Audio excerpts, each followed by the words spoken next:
সিরিজের প্রথম টি-20তে নেদারল্যান্ডসকে বড় ব্যবধানে হারিয়ে এশিয়া কাপের প্রস্তুতি বেশ ভালোভাবে শুরু করলো বাংলাদেশ। আসলে এশিয়া কাপের প্রস্তুতির ভেতরে টাইগাররা তো ছিলই, ম্যাচ প্র্যাকটিসটা ইম্পর্টেন্ট এবং সেই কারণেই মূলত নেদারল্যান্ডসের বিপক্ষে ঘরের মাটিতে 3 ম্যাচের টি-20 সিরিজ, যার প্রথমটাতে বাংলাদেশ জিতেছে 8 উইকেটে এবং তার চেয়ে ইম্পর্টেন্ট ব্যাপার হচ্ছে 137 রানের টার্গেট বাংলাদেশ আসলে চেস করে ফেলেছে 39 বল হাতে রেখে।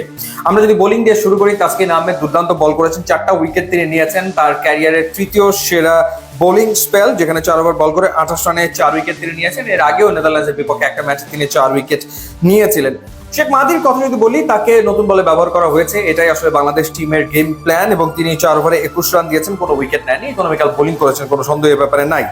সাইফ হাসান যিনি আসলে ফিরেছেন টি-20 দলে এবং তিনি বল হাতেও কন্ট্রিবিউট করেছেন, ব্যাটিং এও কন্ট্রিবিউট করেছেন। বোলিং এ তিনি 2 ওভার বল করে 18 রানে 2টো উইকেট নিয়েছেন। তার ব্যাটিংটা আরো বেশি দারুণ ছিল, সেই ব্যাটিং প্রসঙ্গে আসছি। মুস্তাফিজ 4 ওভারে 19 রানে 1 উইকেট নিয়েছেন এবং 136 তুলতে পেরেছে 8 উইকেটে নেদারল্যান্ডস প্রথমে ব্যাট করে। তো বাংলাদেশের বোলাররা ডেফিনেটলি তারা ডিসিপ্লিন বোলিং করেছে, কোনো সন্দেহের ব্যাপারে নাই। অ্যাকর্ডিং টু দ্য প্ল্যান তারা বল করেছে এবং ক্যাপ্টেন 6 জন বোলারকে ব্যবহার করেছেন, যেটা আমরা দেখছি গত দুটো সিরিজেও দেখেছি, পাকিস্তানের বিপক্ষে, শ্রীলঙ্কার বিপক্ষে, রাইট। সো সেই জায়গাটাতে পরিবর্তন বলতে শামীম হোসেন পাটোয়ারির জায়গাতে আমরা সাইফ হাসানকে দেখলাম এবং 6th বোলার হিসেবে তাকে মূলত ব্যবহার করা হয়েছে। আর বোলিং এর ক্ষেত্রে রিশাদ হোসেন 2 ওভার বল করেছেন, 16 রান দিয়েছেন, কোনো উইকেট তিনি আসলে নিতে পারেননি। সো রিশাদের কাছ থেকে হয়তো আর একটু বেটার পারফরমেন্স এক্সপেক্টেড ছিল, বাট ওভারঅল বাংলাদেশের বোলাররা ভালো বল করেছে। ব্যাটিং এর কথা যদি বলি, পারভেজ হোসেন ইমন তো শুরুই করেছিলেন বেধড়ক মেরে, প্রথম 3 বলে 2টা 4 1টা 6, কিন্তু আনফরচুনেটলি তিনি ইনিংসটা বড় করতে পারেননি। 9 বলে 15 রান করে তিনি আউট হয়েছেন। তানজিদ হাসান তামিম কিছুটা অ্যাঙ্কর রোল প্লে করছিলেন, একটু ধরে খেলছিলেন, 24 বলে 29 রান তিনি করেছেন। লিটন কুমার দাস ফ্যান্টাস্টিক একটা নক খেলেছেন, তিনি তার ক্যারিয়ারের 13তম টি-20 50 পেয়েছেন। বাংলাদেশের পক্ষে টি-20তে সর্বোচ্চ 13টা 50 রয়েছে সাকিব আল হাসান এবং লিটন কুমার দাসের।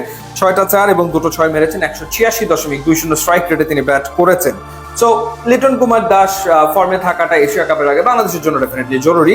এবং এরপরে সাইফ হাসানকে ব্যাটিং এ পাঠানো হয়, যেটা একটা সিগনিফিকেন্ট ডেফিনেটলি মুভ ছিল বাংলাদেশের টিম ম্যানেজমেন্টের। অর্থাৎ তাওহিদ হৃদয়ের আগে সাইফ হাসানকে ব্যাটিং এ পাঠানো হয় এবং 19 বলে 36 রানের একটা ইনিংস খেলেছেন সাইফ হাসান। 1টা 4 এবং 3টা ছক্কা তিনি মেরেছেন এবং 189.47 স্ট্রাইক রেটে তিনি আসলে ব্যাট করেছেন।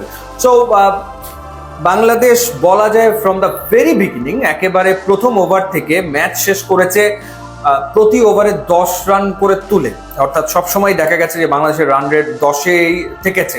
সো এই যে শুরু থেকে একই রকম মোমেন্টাম ক্যারি করা, সেটা একটা দারুণ ব্যাপার। নিশ্চিতভাবেই দেখা যায় যে পাওয়ার প্লেতে বাংলাদেশ ভালো স্টার্ট করার পর তারপরে গিয়ে রান রেটটা ড্রপ করে, স্লো ডাউন হয়, কিছুটা কমে যায়, কিন্তু এই ম্যাচে সেটা আসলে হয়নি এবং সেটা হতে দেননি লিটন কুমার দাস আর সাইফ হাসান।